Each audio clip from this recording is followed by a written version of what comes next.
Hello, welcome to the Brotherhood Podcast. I'm Justin Rombo, and you're listening to K-Buzz Radio for Graceland University. And today I'm going to be going over Super Bowl 58, giving a preview.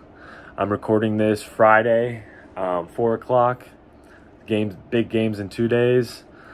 Kansas City Chiefs versus the 49ers, a rematch of the 2020 Super Bowl. A lot's happened in the 4 years since that Super Bowl. Looking back then, 31-20 Chiefs. Mahomes gets a ring. Garoppolo on a different team. A lot of changes have happened. Taylor Swift, Travis Kelce taking the world by storm. Looking ahead to Sunday, some keys to the game. Kyle Shanahan, is he going to be able to protect Brock Purdy?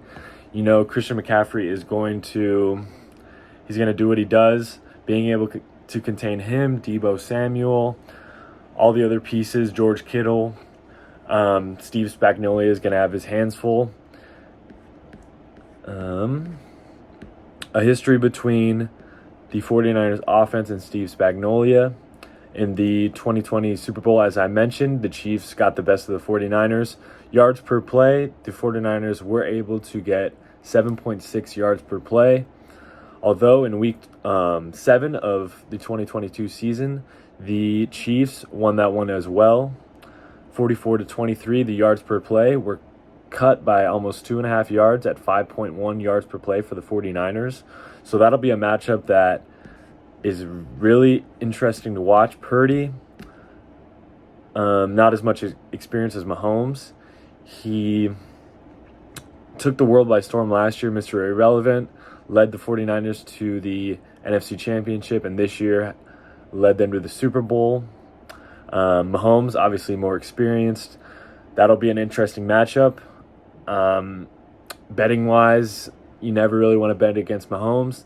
Although the line, as I am recording this, is 2.5 for the 49ers, so that'll be interesting to watch if there's any movement before Sunday.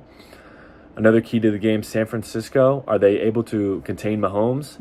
Mahomes, he's known as a dual threat. He's not quite known as much running as Josh Allen and Lamar Jackson, but a statistic for his career, Mahomes averages 5.2 rushes per carry. 22% of his rushing attempts are kneel downs. So if you take those out, that's 7 yards per rushing attempt for his career. In the playoffs, he is even better, 5.7 yards per attempt officially. But after eliminating the kneel downs, 8.6 yards per rush.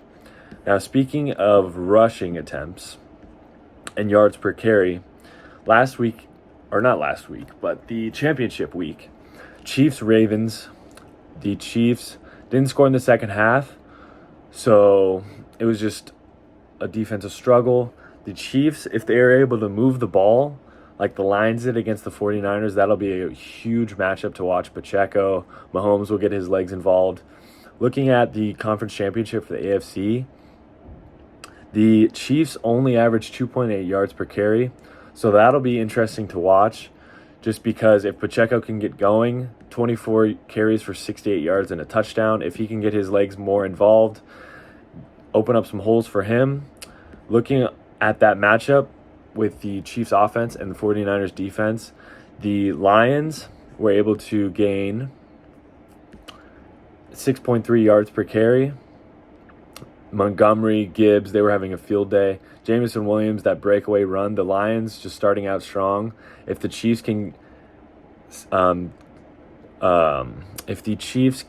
get out to a quick start, just like the Lions did, but be able to contain it, McCaffrey, 20 carries, 90 yards against the Lions. He's going to score a touchdown. It's almost a given fact. He just scores touchdowns in every game. Brock Purdy didn't look the best against the Packers or the Lions, so that'll be interesting to see if he can handle the pressure. Obviously, there's talent on both sides. Initially, it's hard to bet against the Chiefs. So if I had to pick, I would have to take the Chiefs.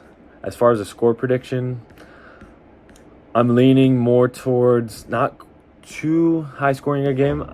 If I had to pick, I would pick 27-24 Chiefs. Mahomes just adding more hardware to his collection, and